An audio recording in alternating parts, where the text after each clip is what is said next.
Sir ఇక్కడ ఎమ్మెల్యేగా ఎవరుంటే బాగుంటారు? మాకు కేతిరెడ్డి గారే మేలు. అంటే సార్ కేతిరెడ్డి గారు ఎందుకు కావాలంటే? ఆయన మంచి పనులు చేస్తున్నాడు. ఎప్పుడూ ప్రజల మధ్య ఉంటాడు. ఎవరో వచ్చి 4 ఏళ్ళకి ఒకసారి ఏదో వచ్చి పోయి ఇట్లంతా ఏం లేదు.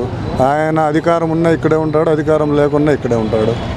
మిగిలిన వాళ్ళు ఏం చేస్తారంటే అధికారం కోల్పోతానే పరిగెత్తి వెళ్ళిపోతారు. మళ్ళీ 4 years తర్వాత మళ్ళీ వస్తారు, హడావిడి చేస్తుంటారు. కామను ఈయన ఎక్కడి నుంచి వచ్చైనా కానీ ఇక్కడ లోకల్గా అందరి దగ్గర కలిసిపోయి బాగా హ్యాపీగా ఉంటాడు. చాలా మంది పోటీ పడుతున్నారు కదా సార్, ఎలా ఉండిపోతుంటారు?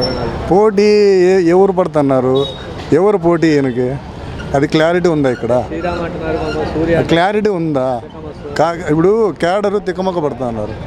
ఇప్పుడు ఎన్ని ఉంటే ఇంకో 2 months ఉందా ఎలక్షన్స్? ఎవరని క్యాడర్ ఎవరిని గుర్తిస్తారు చెప్పండి? క్లారిటీ ఉండాలి కదా. క్లారిటీ లేని రాజకీయం అంతా ఏం చేస్తాం దానికి? ఇంకా ఏం చేయలేం. మేమైతే కేతిరెడ్డే మేలు అనుకుంటామండి.